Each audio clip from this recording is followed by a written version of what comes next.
Or maybe is it my internet? No, I still hear you good. I see you. Well, I hit the go live button and it's not going live.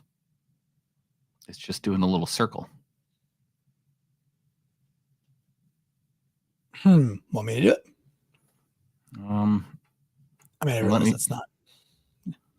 All right, take your time. Try something real quick. A moment of love, a dream, a lie. It's working. Oh, well, good news. I did a reset and wow. Well, credit where due, Brandon. My megabits was 35. Now it's 68. Oh, okay. So that's good. And yeah, it's nearly double. Okay. I'm going to leave and come back in and see if I am working. Okay.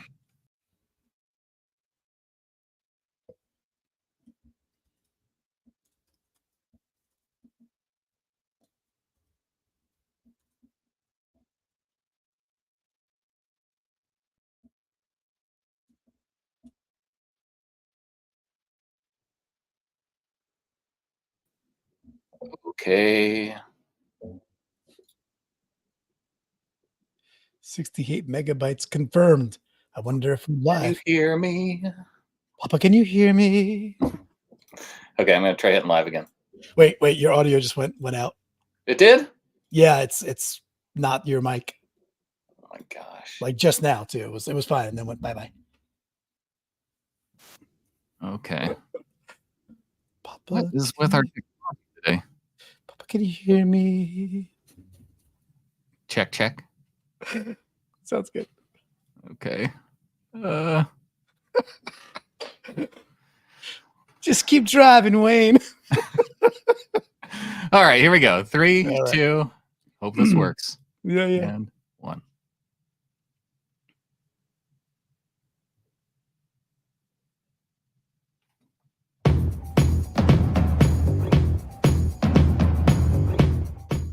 Welcome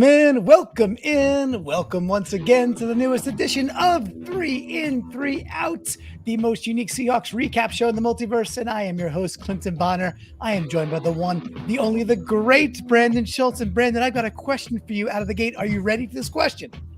Throw it to me. Okay. Papa, can you hear me? Papa, can you feel me? Brandon and I, are we duetting at the start of the show today? Listen, we got to keep ourselves entertained. We're on a 4-game losing streak, and we need all the bells, the whistles, the rock jock things to make our way through this, because 4-game slides, Brandon, I'm just not used to this as a Seahawks fan. It's been over 20 years since I felt this kind of slide. How about you? Yeah, it's been a tough couple of days, especially. I mean, you can handle 1 loss, 2 losses here, but 4 in a row, it is a different kind of feeling, and I'm ready for that to change. So here we go. Yeah, here we go. I agree wholeheartedly. This is 3 in, 3 out. We are going to look at the nooks, the crannies. I'd say the beauty of the show, for those that know it, of course, is that it's never all bad. That's the thing with our Seahawks.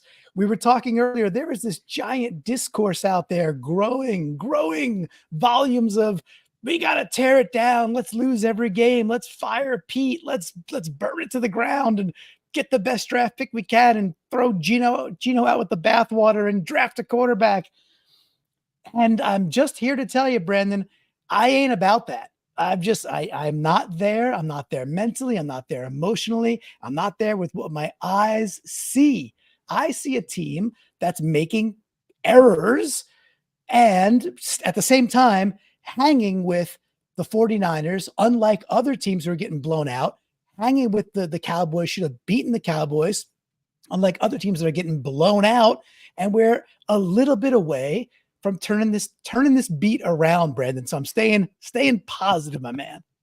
Yeah, I can understand wanting to stay positive. It is difficult, though. And I know we have Mr. Positivity here himself with our Ryan 911 coming in with the $9.99 super chat. Our live executive producer we start with an in next week for sure. Oh, with that kind of hawker on the rise, how can we not? I think we might, right? I really think it's possible. And as we get into this, of course, folks, if you are watching this live on YouTube, well, thank you for joining. YouTube.com/Seahawkers podcast. Hit the likes. If it's new to you, subscribe, share it with the 12s. And Brandon, we're going to go into the flock later, but why don't you tell the good folks how can they be part of this show and part of the Seahawkers podcast community, the flockers? Yes, if you want to become a member of the flock, you can go to getintheflock.com. If you're right here on YouTube, you can hit the join button and you can become one of us there. I know we've got Amy Holmes in the chat. And if you want to, and you're a member, you can throw up your little 12 flag emojis too, that are exclusive to our YouTube channel members. So hit the like button, subscribe, do all the things. And, if you're listening to this afterwards, leave us a comment and we'll probably respond to you. If you're a jerk, it'll probably be Adam responding to you.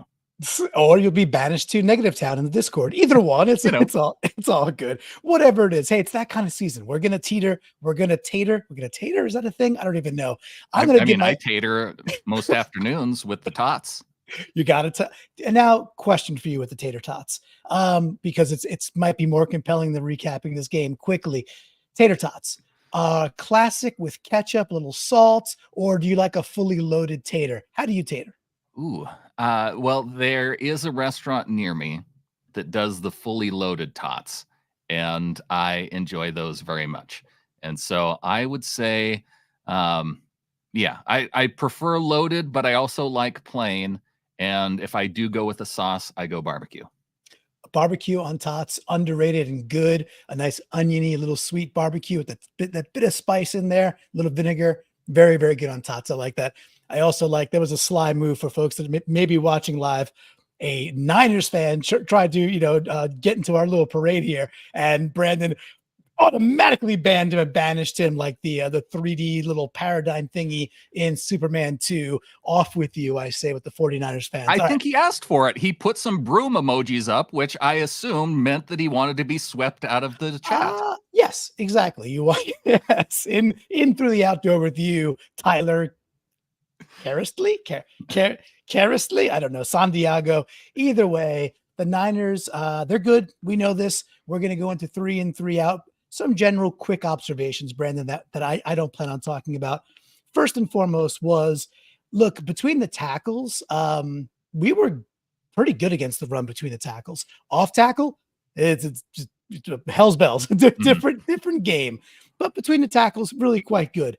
I wish that Drew Lock would have used his legs a bit more. I thought there were like a couple of opportunities in this game. Obviously, the one where he throws the ball after he crossed the line where you can't throw the ball. But in general, I thought Locke had opportunities to use his legs a bit more than he did. And so that was a little bit disappointing for me. Disley looks slow. Like he looks like I feel like I always like when is he not slower? And okay. and my weekly shout out that Leo Williams is really good at football, and that was still a really good trade. And hopefully we just figure it out and get some wins and then sign that guy. And it's whatever. I'll trade a second round pick for a guy like that every single year. I think it's a wise pick. So let me throw this in there though, real quick. Please, Will Dissly is not out there for his pass catching and speed. He is out there for his run blocking and pass blocking prowess. He used to be a little bit more fleet of foot, but that's so was I, right? And also in defense of Drew Lock, I don't need him running around and getting hurt because I did not want to see Sean Mannion out there. And so good for him in staying relatively healthy and, avoiding the hits. He did avoid the hits. He wasn't putting on the hits. He played pretty well in general. I can't be mad at Drew for having one day of prep and then throwing 2 touchdowns. So he played okay, but there were some things that were not so good. We don't get the win. We don't get to start with an in. I'm really tired of saying that. We're going to have to start with an out. Let's hit that whammy and get to the ins, the outs, the whole thing already. Okay, out 1. We're going to go right to play number 1. And look, there is such fervor and just people really pissed at Jamal Adams. And I get it. Him being flat-footed on that touchdown to Debo. And then hearing Coach Carroll basically, not basically, just Flat out flat call him out out. call him out on the Brock and Salk show, being like, "Hey, we practiced that all week, and on third and whatever, you just can't get burnt like that." Very, very. To me, I was like, "Ooh, if Jarek Reed was healthy, I think we wouldn't. I think Jamal would be benched for a bit, just in the same Jarek Reed way." doesn't need to be healthy, Clinton. You can have Devin Bush out there and play him as actual linebacker rather than what Jamal does. So roll out 3 linebackers, have your 2 safeties, have one be Julian Love, and have the other one be Quandre. I wouldn't mind seeing it. I really wouldn't mind seeing just more Devin Bush in general, because next year, who knows what's going to happen? Jordan Brooks is a free agent. Bobby's a free agent. What do we have in Bush? From what we saw, I think actually pretty darn good. So it would be cool down the stretch to see a little bit more of Devin Bush. So I wouldn't mind that. This out is not for Jamal Adams, because everyone and their grandma is railing on Jamal Adams. On the very first play, though, there's a really interesting, let's call it a decision. So the first play, McCaffrey goes 72 yards. We know all about this already.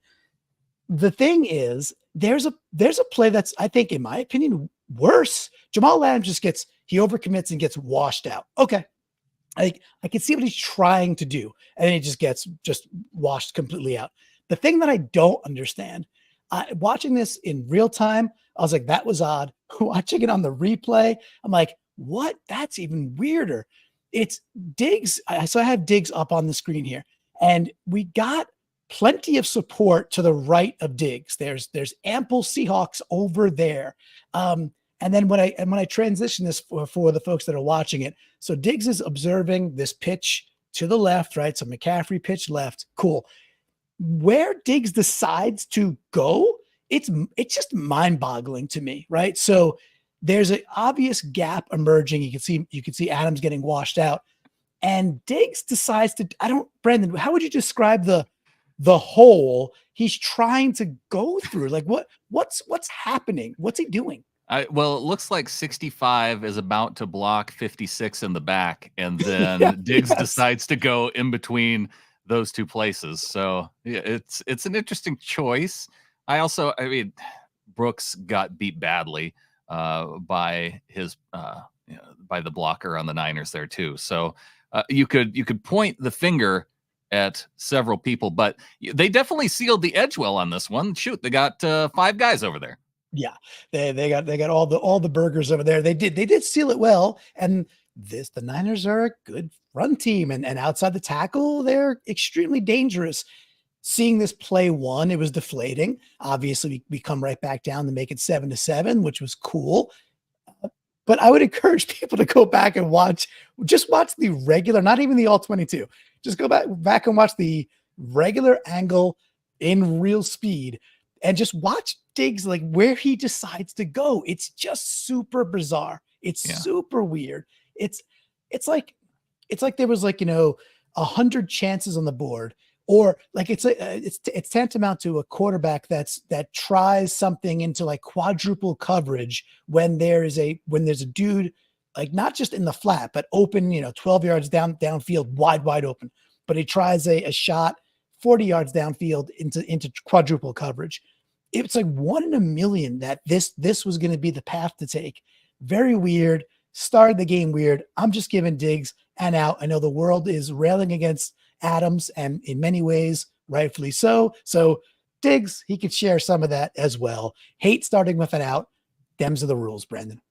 I understand it, and as one of the captains of the defense, if I'm going to give it to somebody, give it to a captain. You can throw Bobby in there too, because Pete Carroll said that this was a play that they practiced because it's one of the Niners' favorite plays. Yeah. And so for them in back-to-back games against the Niners, first on offense, to have the very first offensive play blown a couple weeks back on Thanksgiving, and then to have the very first defensive play blown on something that you practiced extensively throughout the week. I have no problem giving it to a captain. Yeah. Okay. Whammy. I appreciate it. You're right.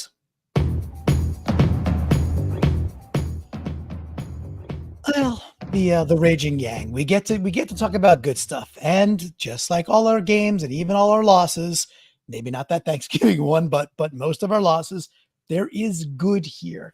It's like seeing good in Darth Vader. Like I know there's good in there still. There is good. So this one, Q1, 10:25 to go. It's 7-0 San Fran at this point. And Seattle is at San Francisco's 45-yard line, and it's 3rd and 6. You got Drew and shotgun. I'll pull it up in a second. Drew and shotgun. It's 11 personnel, but it's really four receivers kind of tight because Fant is not lined up on the line either. So I'll pull this up here. And what I want to highlight here, I've got the arrow on Dre Greenlaw, and he's about to blitz. So you see him creeping up there. He kind of has like a little half stutter. He blitzes through. So and then there was a couple of high snaps, by the way, early from Evan Brown. Yeah, that where Drew was having to go vertical, which was a little weird. I don't look at Drew and Gino as so oddly sized that they're pretty darn similar in height. But either way, another one here, a little high, but no biggie. And I really wanted to just highlight some of the areas of the things that we're seeing that are good, that are progressive, that point to a better future. So what I loved here was Charbonnet's ability to recognize, step up, meet, and I flip it over, meet Greenlaw right in the hole there. He got right through, by the way. Charbonnet meets him right there, stops him dead in his tracks. And you can see in the still shot here, Drew's got a nice little pocket, and Lockett's about to make the out, and they convert on 3rd down here on 3rd and 6. Just a lovely job. I know it's a small little thing. However, Amy had pointed out in the Discord, the Thanksgiving game, there was like whatever X amount of, I think it was 3 first downs in the first quarter. And in this game, there were 4 first downs for the Seahawks in the very first drive, and this being one of them. So wanted to give some love to Charbonnet. He has become the 3rd down back, and he's playing pretty darn well. So some love to that dude. Brandon, what do you think about giving some love to our rook? Yeah, he had a good day pass blocking. I don't know in terms of if he had any other snaps that were. Overall, I felt like the line played okay considering the opponent, but a nice pickup here of Charbonnet picking up the blitz, and it allowed the team to go down. And while it was running at scripted plays, they seemed to do pretty well. Yeah, I agree. I think they did. The line was okay until they get into some other 3rd and obvious passing down situations, but it wasn't as bad. It really wasn't as bad. We'll look at some of the things later that were not super great. I did tack this on next, by the way. This is the very next play, and I like how things compound. And so you get Charbonnet to pick up the blitz. We pick up the first down on that play. Very next play, this is a cool thing where you got D-Lou pulling, and then you're assigning Evan Brown, who's got to hike the ball and immediately try and get deep. And now that's against Hargrave. These are ballers along this defensive line. He does a good job here. So he's quick enough to engage Hargrave. He's strong enough to ride him far enough away from Drew Lock. And you commented during the game that, oh, look, Drew Lock stepped up into that pocket thingy. He does. He steps up and he hits DK down the sideline. Really ballsy throw and a beautiful throw. A great catch by DK for 6. So just kind of putting these two things together I really like when they get that domino effect of, okay, you converted 3rd down with good blocking. The very next play, you get another athletic play by your center this time, and it results in 6. So wanted to combo package that. The interior of the line was not great, especially run blocking. I think we have some guard issues to still talk about, but a little love for Evan Brown as a little meal. It's not a second in, just part of the first in. Can we just use this as the end? Because I wasn't all that excited about a Zach Charbonnet blitz pickup as an in. Yes, I'm glad. Yes, I'm glad we did. I just wanted to give some love to Sharps for doing the little things right. But yes, we could make this the main in, make Sharps the sidecar, and give it to Evan Brown. So well done. Let's whammy away, and we'll keep talking. Thank you. You're welcome. What Brandon wants, Brandon gets, right? I don't think Brandon wants to talk about more outs, but here we are. This is out number 2.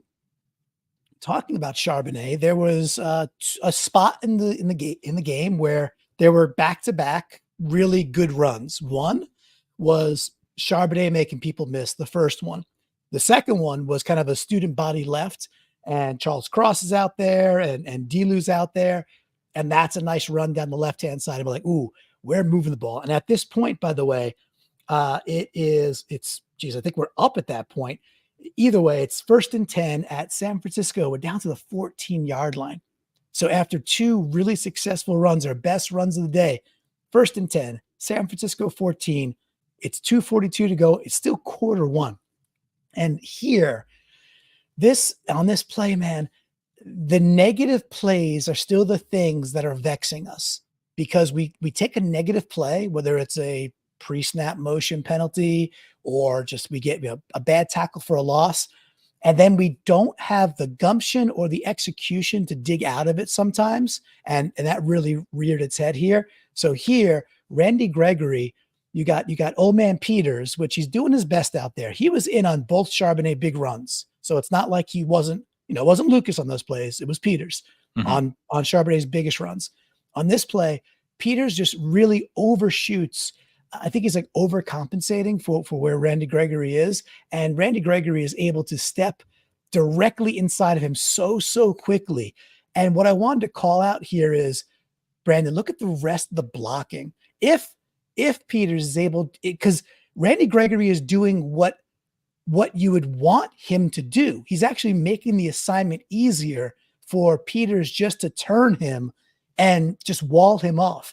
If he executes a little bit of a block, then Charbonnet has a lane to the outside. And look at the numbers we have out there, even that bright green triangle, that very, very fancy triangle, Brandon.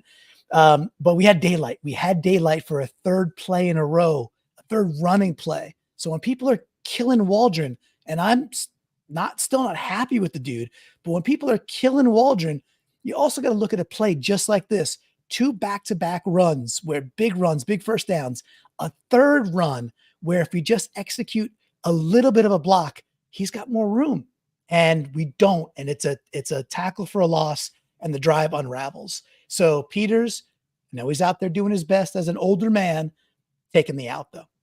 There we go. And the other thing is, well, I wanted to point out to you, congratulations on the graphics, because when you don't have to 3D print MVC trophies, Right, you get to add little extra graphics into the ins and outs presentation.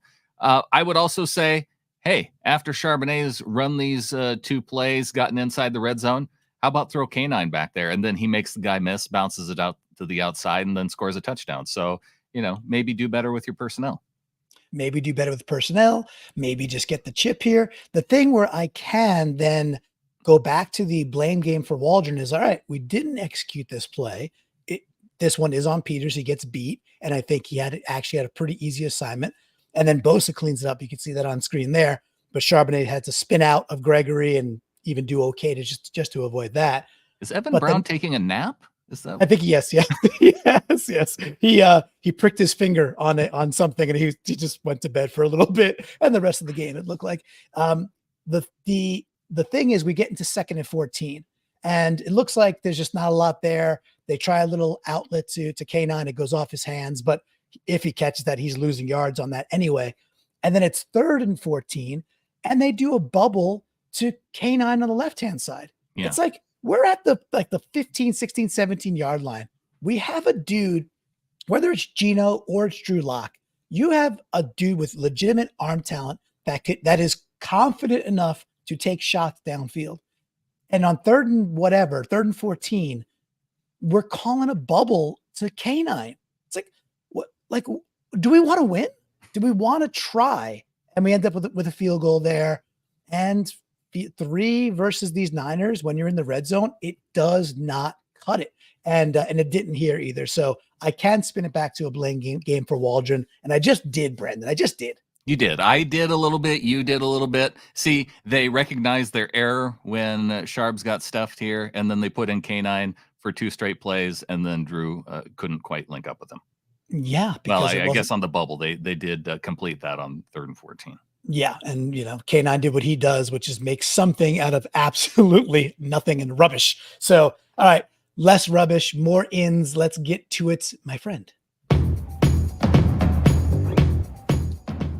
That might have been a slant rhyme. I don't know. I'm not sure. Not sure if I pulled that off as eloquently as I thought I might have. All right, we are in number 2, Q3, 4:24 to go. It's a 14-10 ball game. Niners are up. San Francisco's ball at Seattle's 18-yard line. 1st and 10. The play previous, which I think I actually have on screen, I did.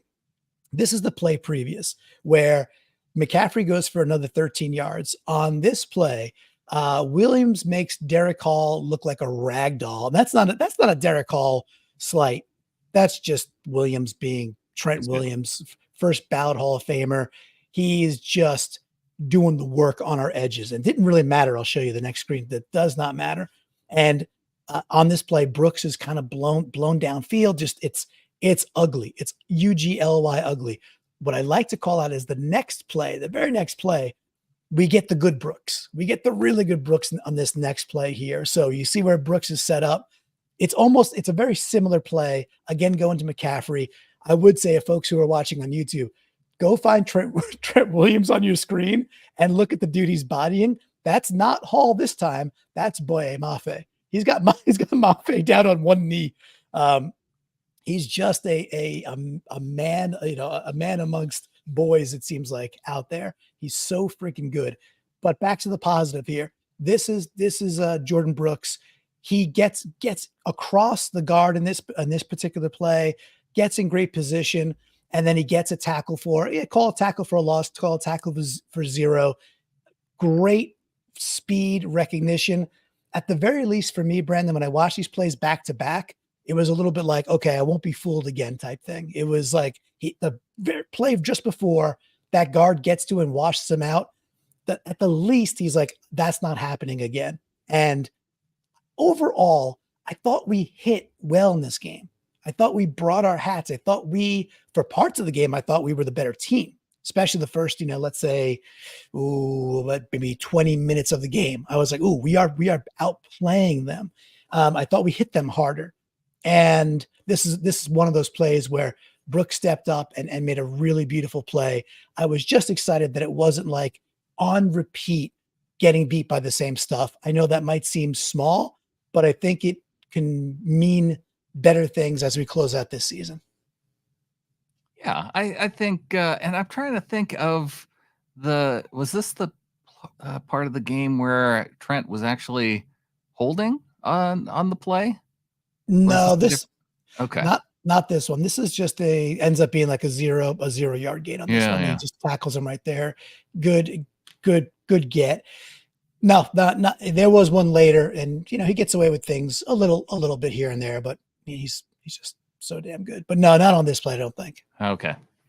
Well, you had another point, and it was smart, and I was hung up on what Trent Williams was doing. So, well, you talked earlier about the desire to see Devin Bush out there, and how would you deploy if you were Carroll or Clint's hurt? What would you do with this defensive scheme so that we could mitigate these mistakes, or at the very least try something new? Because very often what we are putting out there, that kind of base defense, it's not cutting it. Well, and I think part of it is that Jamal is taking so many snaps. I mean, 54 snaps on the day.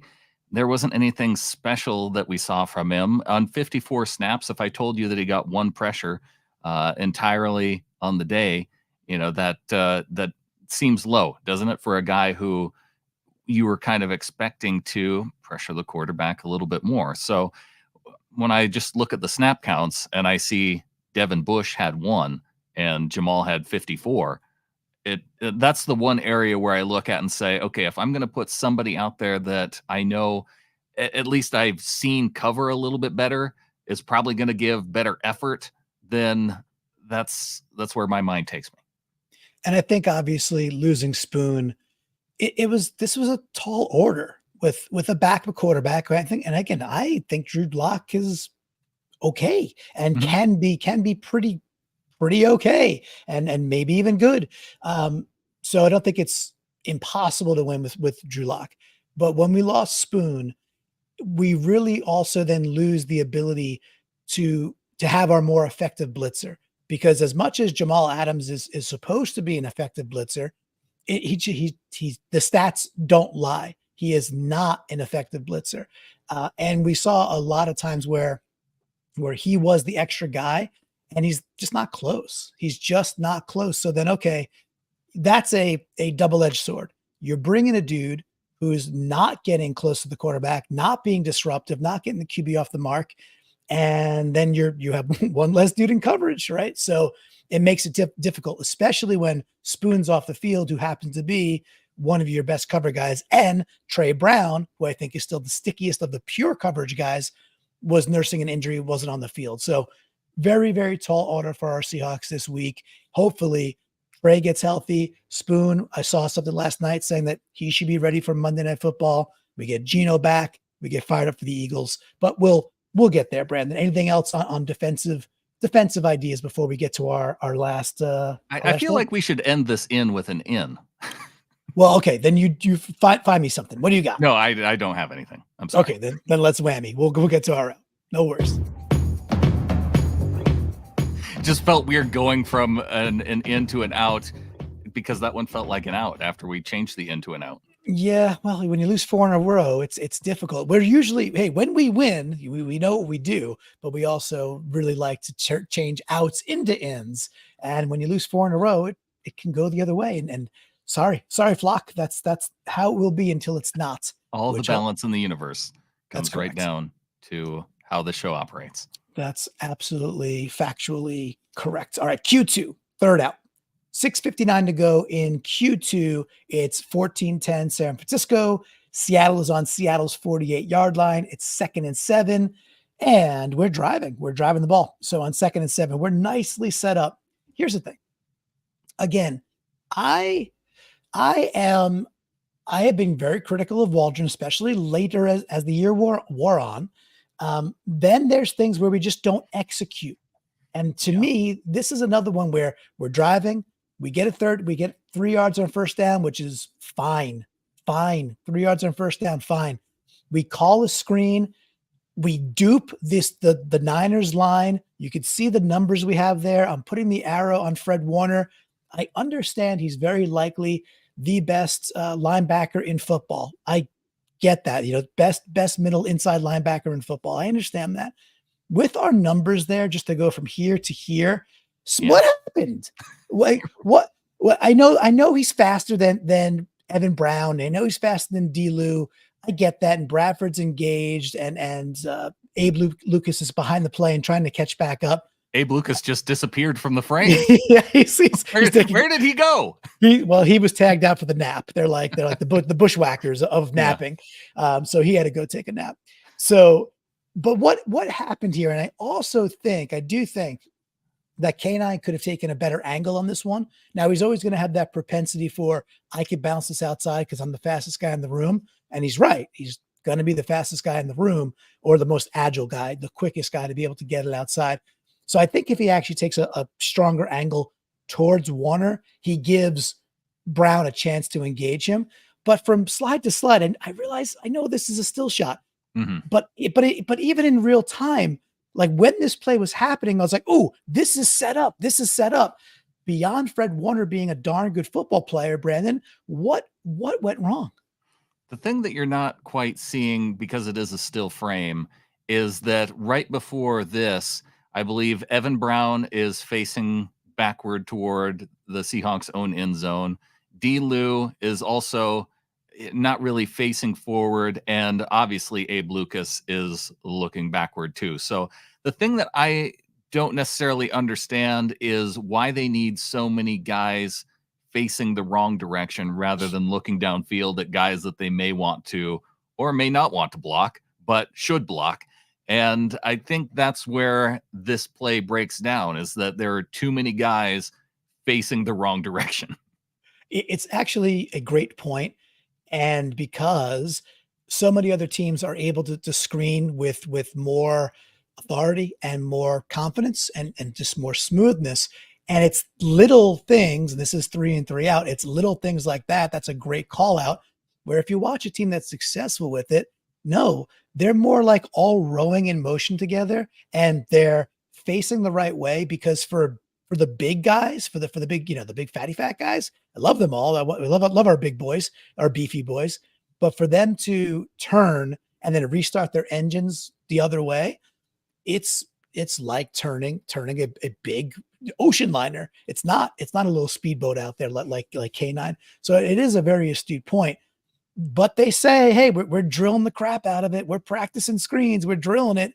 And yet we're still having problems on execution, even when the play call, right? The play call, I kind of feel like it was right. We fooled them here. You look at all the 49ers that are behind this ball already. Their entire line thought they had a free run at Drew Lock. So that it worked. We just did not execute. So there's something to be had there still for improvement. And I don't even know who gets the out. It's just frustrating to be like, it was the right call, the right time. Part of it was executed well, and then we still failed on it. And again, you tip the cap and say, well, maybe because Fred Warner is all world, and he is, but other teams block him, and this is sprung for a big gain. It happens to us all the time. So that is the last out. But Brandon, that does mean we get to one more in, which is good, I think. Hooray. Hooray. Hooray. Hoorah and hooray. Q3. Quarter three. About 11:45 to go. It's a 3rd and 6. It's still a 14-10 ball game. Again, I will go back to, we're hanging with what are superior teams, at the very least, longer than most others are. Very, very, very key, because we ain't dead yet. And maybe a little bit later in this program, we'll talk about the near future for our Seahawks after From the Flock or during. So 3rd and 6, 14-10. San Francisco is at their own 47-yard line. And what I love here, we got home a couple times. We got, was it 4 sacks? And this D line is doing work. The Cowboys front 5. That's a really good unit. San Francisco, good. Cowboys probably even superior in terms of pass blocking. Niners, good though. Still good. Not elite, but good. 4 more sacks. This is a cool play because you got a stunt, a little stunt twist there with Bobby coming around. You see him kind of right on the emblem there. But I actually wanted to flag Darrell Taylor here. He gets crushed a lot. I get it. He's not the best edge defender. He still is quite effective on third down passing situations or 2nd and long passing situations. Pin your ear back and go. He's so fast. He's at there so quickly. And I think that little flash of color, what it does for Purdy, it just speeds up his clock. It speeds it up dramatically where he sees DT coming. And now DT ends up slipping. Doesn't really matter. It's that part is kind of inconsequential. DT ends up slipping, and you get this beautiful stunt that's going on where Wagner comes across. It mixes up. I think that's the guard there, maybe the center, and it frees up Leo just in time so he can go get the sack. And I love the fact that Taylor was there to meet Leo for the congratulations right there with Purdy with his head hanging low. This was another situation where it's a 14-10 ball game in the 3rd quarter, and we get the stop and they punt the ball away. So it's not like we weren't hanging. It's not like we don't have chances to take this game, make it either closer or start to take it over. We didn't. There's reasons why we didn't, but I mean, man, it really wasn't because of dudes like Leo Williams. In this case, I really wanted to give Taylor some love for his speed, set up that, and like I said, it sped up his clock and it got Purdy nervous. People want to crown Purdy an MVP. He's playing good football, but when you give him a clean pocket and you have your safety playing flat-footed versus Deebo Samuel, whatever, a good quarterback is going to hit that. But when you speed him up, he becomes very, very average. He's average when you speed him up. So that's the secret, Brandon. Got to speed that dude up more. Yeah, make their guard try and block Bobby Wagner and Leonard Williams more often. And that in this situation, that's what the right guard's having to try to do here. And to correct the sequence of events, it's third down stop, a punt fake run that picks up 30 and then has to come back because they made an illegal block, and then they actually punt. And I did see, yes, thank you. What a odd sequence. I did see, I think this is correct, that if DJ Dallas doesn't get his penalty, then the penalty on the Niners would have been a spot foul and not offsetting. Oh, That's what I had read later, that the DJ Dallas penalty on that same play actually caused them to be offsetting, which made it fourth down, and it would have been a spot foul if not for that. Maybe somebody in the chat could confirm that, but that's what people were talking about over on Twitter, which is kind of funny because at first, like, DJ, don't touch the guy. Like, even though it was barely anything, it's like, dude, don't touch him. He's out of bounds. And oh, I yeah. actually think that saved it and just Well, made it and it fourth didn't down. necessarily save it. It just they would have because even with the spot foul, it goes backward from the spot of the foul, obviously, and then yeah, they might have had to back up a couple yards from there, but it was probably what 10 yards downfield when they made Something like the that. yeah. Something Who like that. knows? It wasn't But yeah, 15. it's So it is interesting though that it made it offset rather than and it didn't really hurt us, right? yeah, a double in. We get to end with a double in. So Daryl Taylor for his speed and DJ for his cunning wit. There we go. He He he knew knew exactly what he was doing. he knew the situation. He was saving us 10 yards. Very, very smart guy. So those are our ins, those are our outs. We will get to From the Flock. I do think we at least have to celebrate a little bit before we get to From the Flock and just say, Brandon, did you enjoy a little Tommy Cutlets last night, a little Tommy DeVito, a little capiche, a little action from our New Jersey boy to take down the Packers in a very unsuspecting way? And look, if it wasn't for the stupid Raiders not being able to score a point, that was dreadful. All these teams will be 6-7. So, just want to give some love to Tommy DeVito. You watched the game. What'd you think of the kid from Jersey? Oh, well, I'm just the way that game went, the Giants really outplayed them for most of the game, and it just felt like the Packers were doing everything they could to kind of hang in there.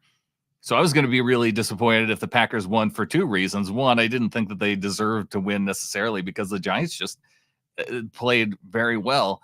And then I wanted the Giants to win, obviously, because it improves the Seahawks playoff chances. And I know we're supposed to want, or there's some people who do want things to go south, and so we can get higher draft picks, and so it's really dismal, and the coaching staff gets fired, and we can start over fresh. But I can't help myself, Clinton. I want to go to the playoffs And do you know why I want to go to the playoffs, Brandon? Because to beat the Niners and end their season. That would be fun. can you win the Super Bowl if you don't make the playoffs? No, you absolutely can't. Can you win the Super Bowl if you do make the playoffs?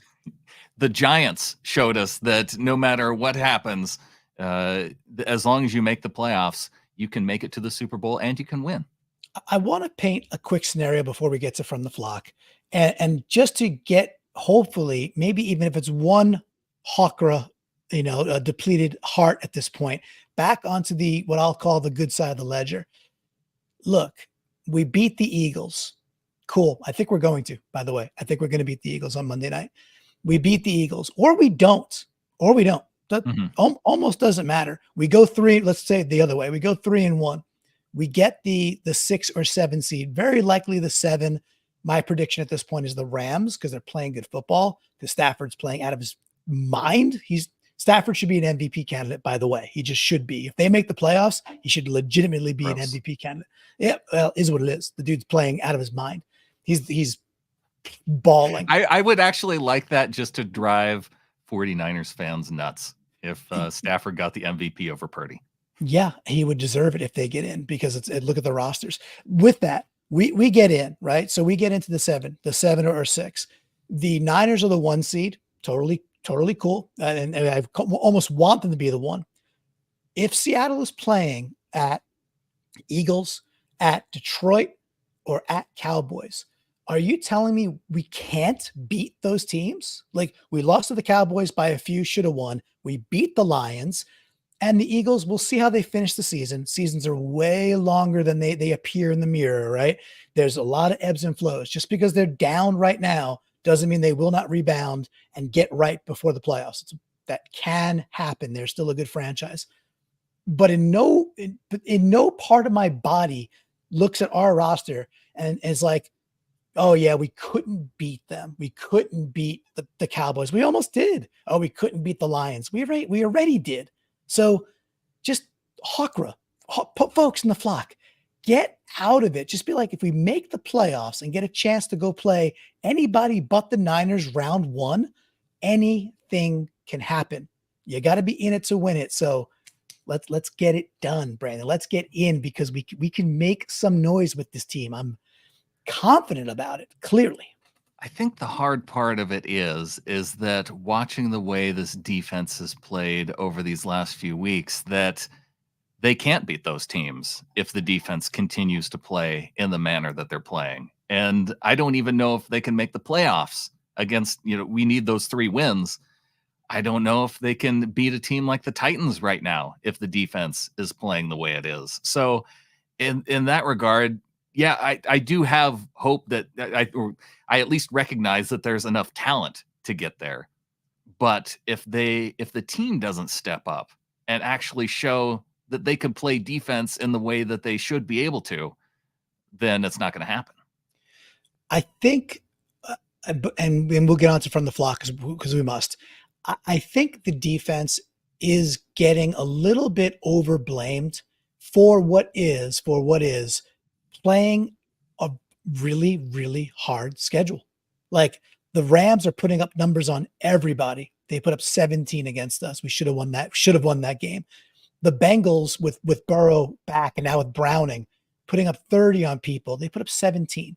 The Browns were putting up points. We held them back. All right, Niners smacked us on Thanksgiving. The Niners put up 28 yesterday or this week. 28. That was under what Vegas predicted. Yes, the Cowboys put up what they put up. It is what it is. A shootout of a game. I just want to put out there that I think we're playing some of the best offenses, the Ravens, playing some of the best offenses over and over and over again.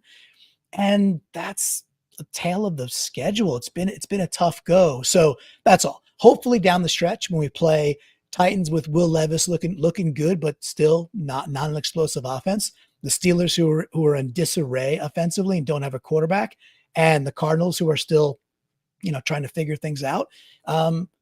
Hopefully it's just like, oh, we get to ride a bit of that momentum. And Brandon, what I really want is week 17 or game 17, week 18, that we head into that week with a chance. We win our game and we get another watch party. And it's like, we need the Bears to beat the Packers and we're watching it all together and it friggin' happens.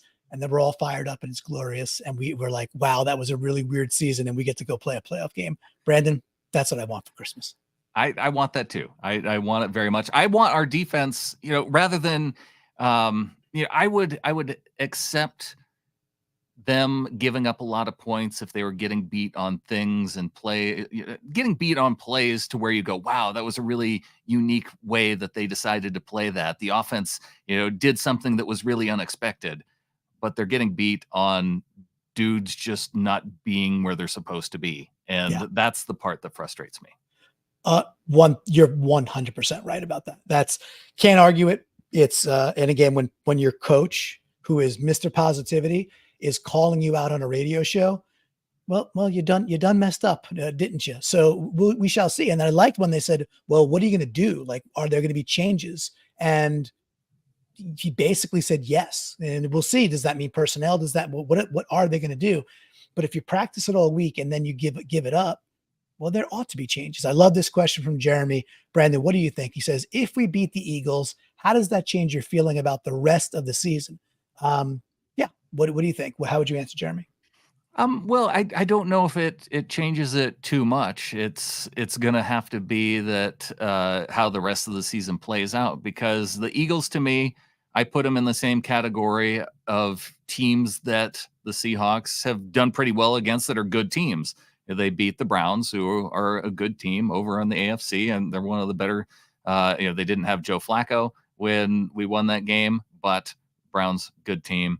And you mentioned the Lions win, so Yep. it kind of puts it in that similar type of category. It's just that I'm still struggling to get over the Rams losses. So I don't know if it changes necessarily because, yeah, Jeremy, I still want to win out and go to the playoffs. And so I think starting with the Eagles would be a good way to get it going. Yeah, I think the only thing for me would be win or lose to the Eagles. It's still not over, depending on how other things break, because we got 3 winnable games after that. I think 3-1's the thing. We go Yeah. 3-1, we have a very good shot of making it. If we beat the Eagles, it does hopefully get that groove back. It's Monday night. We're home. It just could get that fire going again. Whereas if you keep sliding, it can make that Tennessee Christmas Eve game that much more difficult with a Tennessee team that's starting to believe in their rookie. So that'll be kind of interesting. It was cool to see Will Levis do his thing. Like, look, I'm a sucker for a dude getting fired up and getting game winning drives, especially against a team where they weren't supposed to win that game and they were down for 2 freaking scores with 3 minutes to go. Insane. So never insane though, Brandon. Fun, crazy, yes. Insane, no, is our From the Flock. Let's get to that. So these are our folks who hang out in the Discord in game day and really throughout the entire week. We said it earlier, getintheflock.com. If you want to become a member, you could do a monthly donation. It comes with amazing perks, and being part of the Discord being one of them. So Brandon, who would you like to start off with from the Flock from this last game? Let's start off with Carr. She was the first one in and giving the in to our O-line. Not looking too bad. Yes, the offensive line helping give Drew some time on that first drive down the field and getting the score. Yeah, awesome job. Carr is very often first, and we appreciate that. I did mention this from Amy earlier, design Pete's Beach House, but if you weren't listening or just catching it, I think it's worth repeating. She says the Thanksgiving game, 3 first downs in the first quarter. This time, 4 first downs on drive number 1, gives that a big in. I will say Amy is beyond one of our most observant. I feel like 3 and 3 out is a bit of her soulmate. She is here for the nooks and the crannies, and she adds them every week, and I love it. Thank you, Amy. We got the biggest little flocker with the in. Drew Lock with the answer to the Niners opening drive. Who knows how the rest of the game goes, but couldn't have been a better start for Drew and the rest of the offense. And that is, it was cool for Drew to be able to go out there and have that kind of moment, and then also be able to drive down the field and put him in position and get the field goal to go ahead. So yes, it's a good start for Drew. It wasn't a good end for Drew, but a good start. Yeah, it was, and I think he overperformed based on what we expected. So Jeremy Evergreen, I won't see overperforms or underperforms. The dude just performs. He was here live with a great question. This is in the Discord. In first quarter, Niners second drive, Diggs taking Kittle's soul and setting a tone with a big hit. Not only did Diggs have a great hit there, Michael Jackson, he breaks that play up on the replay. I was like, ooh, he tips that. He gets his hands on it, and yeah, Diggs lays the lumber. It's a great hit. I thought Kittle might be down for longer than he was. Bit of a beast, but we love when we bring our hats and we got to chop teams down like this. We were aggressive early, and I appreciated that, and so did Jeremy. And that was as physical as Diggs got for the rest of the day. We've got TD in the chat saying, beat the Eagles equals the Super Bowl for me. And we've also got a Cowboys fan here in the chat, Rob, saying, Cowboys fan here, I desperately need your team to join in the blowout fest with the Eagles. Their defense sucks, bludgeon them. And that would be okay. So Jeremy asked earlier, if we beat the Eagles, how does that change your feeling about the rest of the season? It would change my feeling tremendously if we were to beat the Eagles by multiple scores. So just by 8 or more, and you're feeling good? I want them to be bludgeoned. Yes, 8 or more touchdowns. That would be fine. And then Rob's happy and we're happy. I'm happy that we got a rando Cowboys fan joining our live stream. That means something. The algorithms are forever in our favor, Brandon. And we got Frost in the Discord. I'll take this one into John Radigan, making a huge hit on the kickoff, and he gives the 49ers bad field position. Look, anytime the 49ers want to expose Deebo Samuel to a kickoff and we could get another lick on Deebo Samuel, I'll take it. I'll take it. Like that dude is, I know he's so darn good and there's a reason he gets the kickoffs, but okay. Okay. He took a lick. That was a great shot by Radigan. Love that dude flying down the field. Good stuff. Great shot by Radigan. A great out by 12th Man Records saying out. Greg Olson is an announcer. He's the pits. The dude is worst. He's bad. It's not, and I think there is some vitriol there. I think he's a little jaded with his time in Seattle. I just don't think he's very good. He's like sometimes he's saying like purely nonsensical things. Yeah. I don't think he's a good there were a couple color of person. plays, yes, where he would say something and it's like, Greg, if you were watching, that's not what happened. Like, It's exact he'd say, oh, great play by so and so on the Niners, and it's like, what do you mean? Like the Seahawks player fell down and the guy just, was there. Like I don't know how that equals a great play when it just there was no play to be made. I used to rag on Aikman as being like not a great color man. And then I was watching the game last night. I was like, Aikman's doing a pretty fine job here. And it was me juxtaposing versus Olsen just being like just a barrel of nonsense. So I'm all about it. All right, we got the biggest little flocker with the in. Shane Waldron using one of Kyle Shanahan's plays against him on the Parkinson touchdown. It's exactly the same. Great call out. The double screen fake left, fake right. Pump it back over the middle for a wide open Parkinson, which, by the way, was after a wide open Fant play. Oh, look at that. We use our tight ends. We use the middle of the field and we score touchdowns. What do you know, Brandon? Yeah, if only we could do that a little more often. We've got Sackerson giving an in to holding the Niners to under 30 points.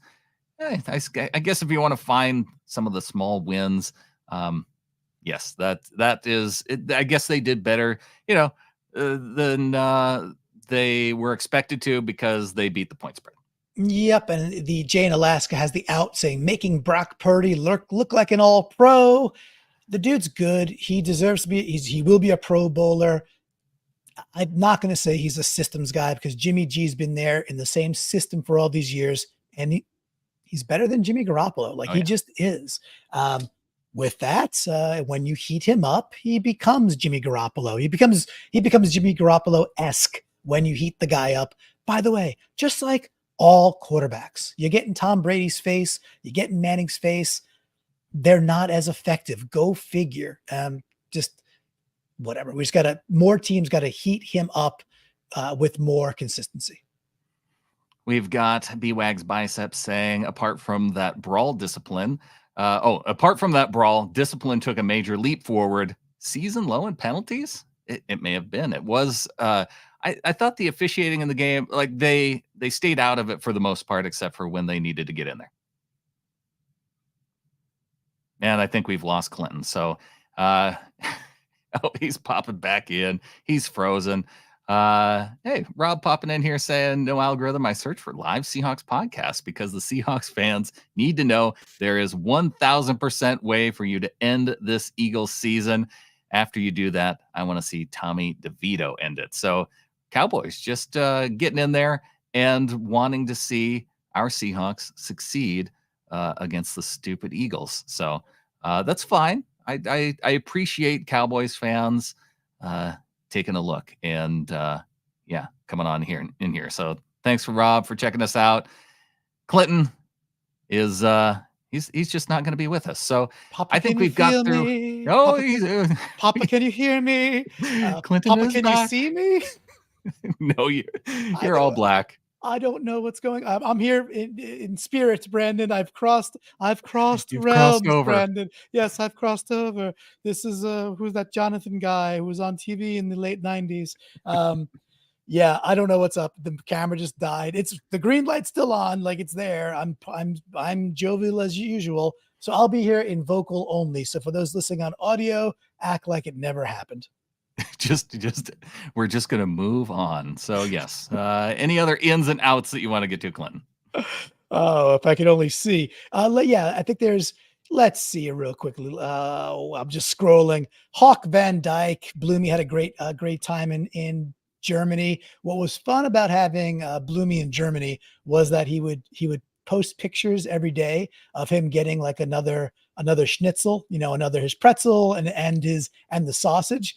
So we had lots of European vacation jokes going the entire week. He was in Germany. So I found that very fun. Nothing to do with his out. He says the whole GD football season he was eliminated from both of his fantasy league playoffs, and the Seahawks suck. Poorly coached, undisciplined team. Blow 2023 to space. Call me in 2024. So angry. He's an angry man when he was visiting Germany, that Hawk Van Dyke. The thing is, I bet Hawk Van Dyke is not completely out. Bloomy cannot stay away. He can No. show his emotions, and then he'll be right back here on Monday night taking on the Eagles, and he'll be just as in it as he was a week before. And the best part for him is he'll do the thing he does because he lives in the UK, which means for him to watch a Monday Night Football game, he'll be taking NyQuil at like 1 p.m. his time. He'll go nighty nights. He'll wake up for the game, or however that works out, and he's gonna do it because he's a diehard like all of us. So Bloomy, cool your jets, brother. Get the Hawker right, and we'll see you on Monday. Northwest Gambit with the out. This is our fourth game in a row without 100 yards rushing. Out the defense, allowing the Niners to get almost 10 yards per attempt. Yeah, Mr. Phil was on about the 10 yards per attempt also. And it's difficult to say, and my hands are in the air. I know you all can't see me, but they are. It's difficult to say, well, it's because of just the three major plays. But it is a 50-something yard completion, a 40-yard completion, and a 72-yard run. I know you can't take those out. That's not how it works. That's not how averages work. But that's how you get to 10 yards of play. For the flip side of that, the Seahawks averaged about, I think, 5.9 yards per play. So that's good. So again, going against a more elite team, we moved the ball. We just didn't convert all the way downfield. And that's the Niners being good and us being a little bit less than good in the red zone again. All right. Anybody else in the Discord before we get on out of here, Clinton? I think that'll do it. We hit up, I think, almost everybody. We can't get to everyone. That's just the way the cookie crumbles. Brandon, hopefully our crumbling, our mumbling and bumbling and stumbling like the great Chris Berman, hopefully that halts this week and we get to go. The thing I've been calling for is like getting back to fun. The Cowboys game was fun. Crappy outcome was fun. I would say many parts of this Niners game, it was fun. We spotted the best team in the league, a 7-point lead. That's a bad idea. That wasn't fun. Bad idea. But the game was pretty fun. There were enough elements. Was like, that was enjoyable. And we hung. We got to just finish the job, put it together. And for the sake of Rob Gotcher out there, we got to beat those filthy Eagles, put them in their place, and get our Hawker right, get the energy back going the right way as we make a late season push to the playoffs. Because this team, Brandon, I'm telling you right now, we are making the playoffs. Get your Hawker right, people. This team is going to the playoffs. And I think with that, there's only one thing left to say. Go Hawks. Go Hawks. Papa, can you hear me? Papa, can you